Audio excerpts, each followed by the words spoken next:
Israel और Iran seize fire के पीछे भी वर्दी है। भारत के खिलाफ जंग में गैबी मदद आई, आर्मी चीफ सीना तान कर खड़े थे, कोई परेशानी नहीं थी। वज़ीर आज़म शहबाज शरीफ ने भी सीज़ फायर के लिए अहम किरदार अदा किया। वफाकी वज़ीर दाखिला मोहसिन नकवी की न्यूज़ कॉन्फ्रेंस कहा, जवाबी कार्रवाई में भारत की शहरी आबादी को निशाना नहीं बनाया। तलाल चौधरी ने कहा, दहशतगर्दी के खिलाफ जंग में हम सबको मुत्तहिद होना होगा। मौलाना अब्दुल खबीर आज़ाद बोले, मुल्क की सलामती के लिए हम सब मुत्तहिद हैं। पाकिस्तान पर जारहत मुसल्लत करने वालों को इबरतनाक शिकस्त हुई।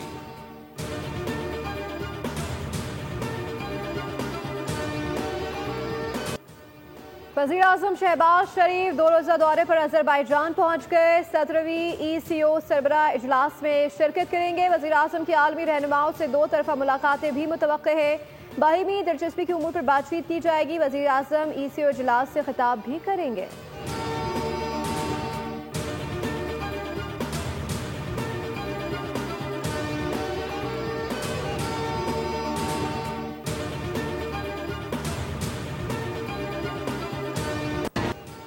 जिस दिन असम्बली में हमारा एक भी रुकन ज़्यादा हुआ तो तहरीक अदम एतमाद दिला सकते हैं। गवर्नर खैबर पख्तूनख्वा फैसल करीम कुंडी की गुफ्तगू। कहा, खैबर पख्तूनख्वा असम्बली में अपोजिशन के पास 52 या 54 अरकान हो चुके हैं। हम वज़ीर आला खैबर पख्तूनख्वा के खिलाफ कोई साजिश नहीं कर रहे। अलीमा खान कहती हैं कि मौलाना फजलुर रहमान PTI के खिलाफ किसी सियासी कार्रवाई में शामिल नहीं होंगे। अलीमा खान तो मानस बानी का भी कह चुकी हैं।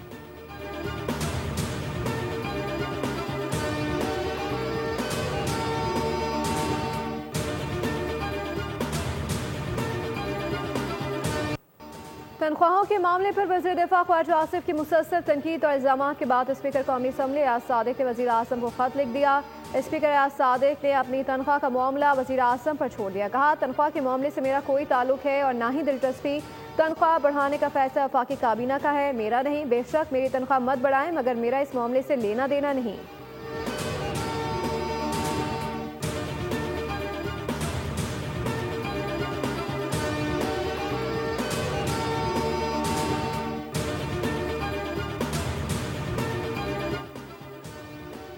वज़ीर आला खैबर पख्तूनख्वा अली अमीन गंडापुर ने कहा है कि गवर्नर खैबर पख्तूनख्वा की मेरी हुकूमत गिरानी की हैसियत नहीं। गवर्नर की KP काउंसलर की सीट भी जीत नहीं सकते। पेशावर में मीडिया से गुफ्तगू करते हुए अली अमीन गंडापुर ने कहा, स्वात वाक़े की इंक्वायरी चल रही है। जहाँ जहाँ जिसकी गफलत पाई गई कार्रवाई करेंगे। सानिया स्वात के जिम्मेदारों को सज़ा दी जाएगी। दरियाओं पर तामीरात को ख़त्म किया जाएगा।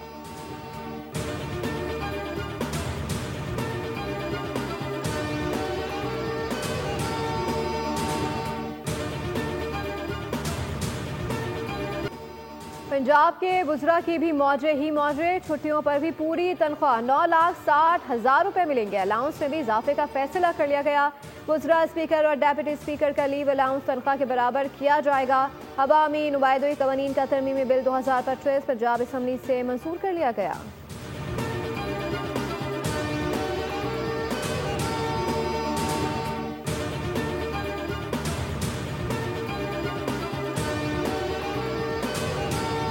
स्पीकर पंजाब असम्बली की चीफ इलेक्शन कमिश्नर से मुलाकात। सुन्नी इत्तेहाद काउंसिल के अरकान सूबाई असम्बली के खिलाफ नाअहली रेफरेंस से मुताल्लिक मुशावरत की गई। 27 जून को पंजाब असम्बली के इजलास में अपोजिशन अरकान ने शोर शराबा और हंगामा राय के साथ साथ तोड़ फोड़ की थी। मुलाकात के बाद मीडिया से गुफ्तगू में स्पीकर पंजाब असम्बली मलिक अहमद खान ने कहा, 26 अरकान के खिलाफ नाअहली रेफरेंस दायर कर चुके हैं। आइन की खिलाफ वर्जी किसी सूरत बर्दाश्त नहीं की जाएगी। ऐवान के तकद्दुस की हिफाजत करना मेरी जिम्मेदारी है।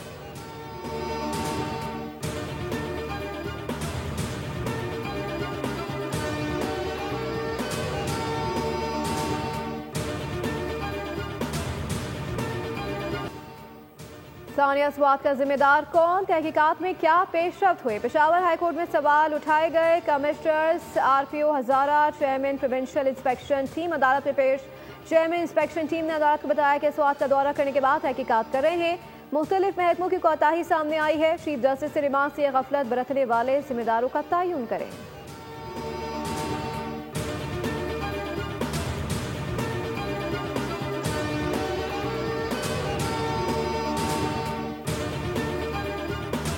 कराची में रवा माह बारिश के 2 से 3 स्पेल्स की पेशगोई। पहला स्पेल कल से शुरू होगा।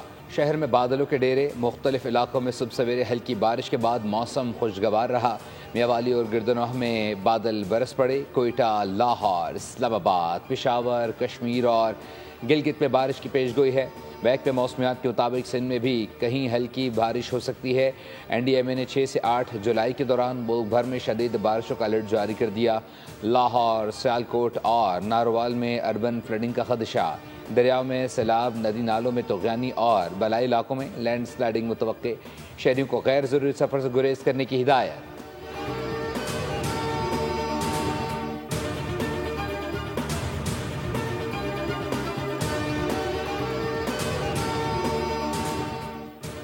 और 10 मुहर्रम को सरकारी तातीलात का ऐलान। 5 और 6 जुलाई को बरोज़ हफ्ता और इतवार को 9 और 10 मुहर्रम के मौके पर सरकारी तातीलात होंगी। काबीना डिवीजन ने नोटिफिकेशन जारी कर दिया।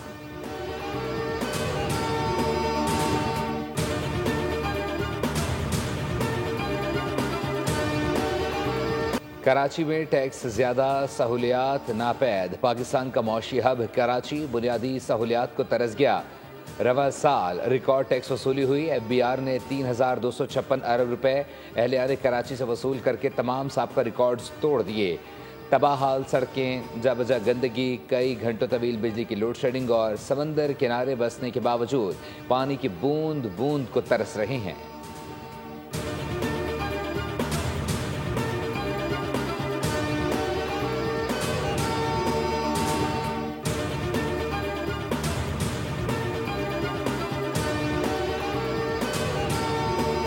एक बार फिर कराची पूरे मुल्क में सबसे ज्यादा टैक्स देने वाला शहर बन गया। ये कराची वालों की जीत है। इस सब के बावजूद वफाकी हुकूमत के पास कराची के लिए फंड्स नहीं है। अमीर जमात इस्लामी कराची मुनीम जफर की प्रेस कॉन्फ्रेंस, कहा कि K4 मनसूबा खटाई में पड़ने का खदशा है। पिछले साल वाटर बोर्ड ने बिलों में 23% इजाफा किया। वाटर बोर्ड टाउन चेयरमैन के पास नहीं, मेयर कराची के पास है।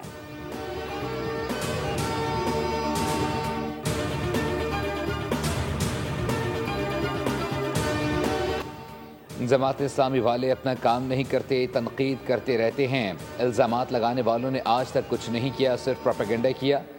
सीनियर वजीर शर्जील मेमन कहते हैं MKM कराची के लिए संजीदा है तो बल्दियाती इंतखाबात लड़ती। अली अमीन गंडापुर और PTI को अपोजिशन की ज़रूरत नहीं। तहरीक इंसाफ को किसी से ख़तरा नहीं, वो खुद अपने दुश्मन हैं। खैबर पख्तूनख्वा में अमन अमान की सूरत हाल ख़राब है। PTI इस्लामाबाद पर धावा बोलने की बात करती है। हम तो अब भी कहते हैं बैठ कर बात करें, लड़ाई किसी से नहीं करनी। Karachi press club red zone में आता है और प्रेस क्लब पर रोज़ कोई ना कोई एहतजाज हो रहा होता है, इसलिए हम चाहते हैं कि प्रेस क्लब को किसी और जगह मुंतकिल कर दें।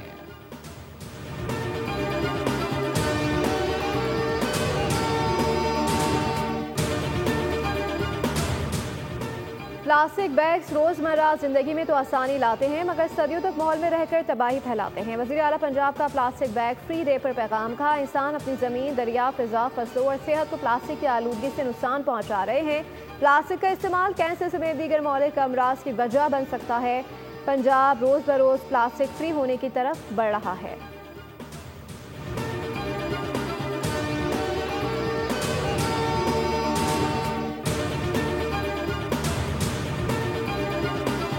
पाकिस्तान स्टॉक मार्केट में नई तारीख रकम 100 इंडेक्स 1,31,000 की सतह बूर कर गया। कारोबार का अख्ताम 342 पॉइंट्स इजाफे पर हुआ।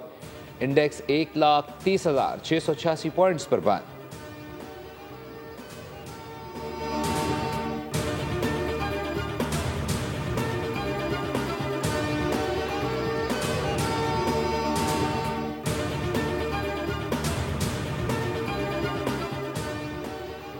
बेरहम सिहोनी हुकूमत ने गजा पर मजालिम के पहाड़ तोड़ दिए। जनूबी गजा के इलाके खान यूनुस से 80% फ़लस्तीनियों को जबरी तौर पर बेदखल कर दिया गया। उधर इमदादी मराकज़ में आए फ़लस्तीनियों पर फिर फायरिंग कर दी गई। 33 अफराद शहीद कर दिए गए। इसराइली फोर्सेस ने 48 घंटे के दौरान 300 से ज़ायद फ़लस्तीनियों को शहीद कर दिया।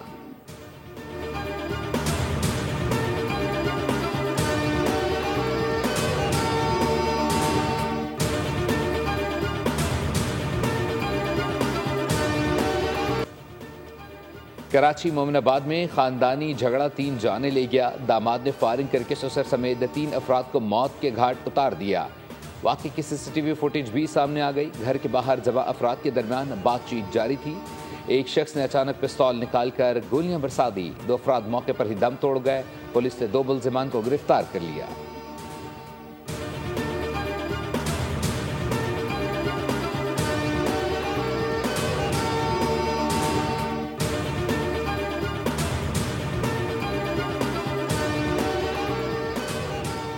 कराची में 6 माह के दौरान डाकुओं ने 49 घर उजाड़ दिए। जनवरी में डाकुओं ने दौरान लूट मार और मुजाहमत पर 5 अफराद को कत्ल किया। रिपोर्ट के मुताबिक फरवरी में लुटेरों के हाथों फायरिंग से 10 अफराद मारे गए। मार्च में भी 10 शहरी डाकुओं की गोलियों का निशाना बने। अप्रैल में स्ट्रीट क्रिमिनल्स के हाथों 10 अफराद जान से गए। मई में सबसे ज्यादा रकीबी मुजाहमत पर 10 अफराद को कत्ल किया गया। जून में दौरान लूट मार मुजाहमत पर फायरिंग से 2 शहरी अब्दी नींद सोए।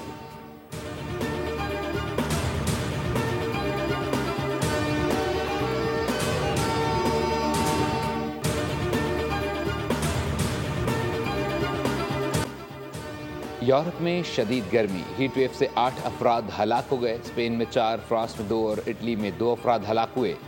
यूनान और तुर्की के मुख्तलिफ हिस्सों में गर्मी से जंगलात में आग भड़क उठी। इटली ने अपने 18 शहरों के लिए रेड अलर्ट जारी कर दिया।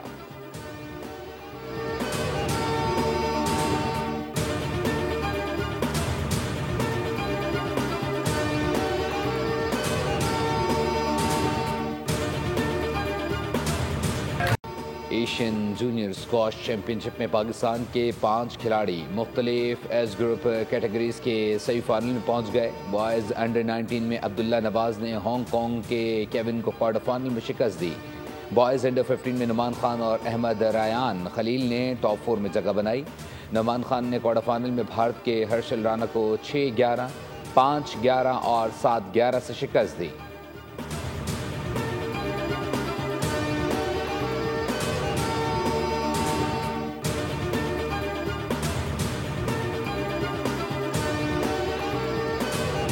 Asian youth girls netball championship में पाकिस्तान ने फाइनल के लिए क्वालिफाई कर लिया। पाकिस्तानी लड़कियों ने सेमीफाइनल्स में जापान को 39 के मुकाबले में 64 गोल से शिकस्त दी। फाइनल में पाकिस्तान का मुकाबला मालदीव या चाइनीज टाइपी से होगा, जो आज खेला जाएगा।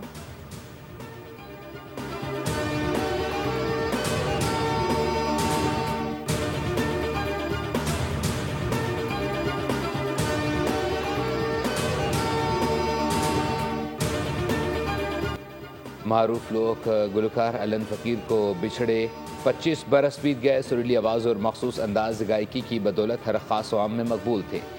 सदारती तमगा बराए हुस्न कारकर्दगी से भी नवाजा गया। अजीम फनकार तवील अलादत के बाद 4 जुलाई 2000 को दार फ़ानी से कूच कर गया। अलन फ़कीर की आवाज़ का सहर आज भी बरकरार है।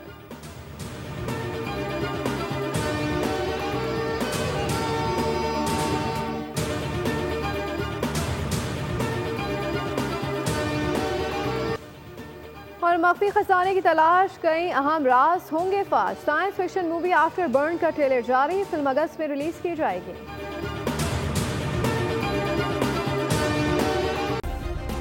सब्सक्राइब करें और बेल दबाएं ताकि कोई खबर रह न जाए।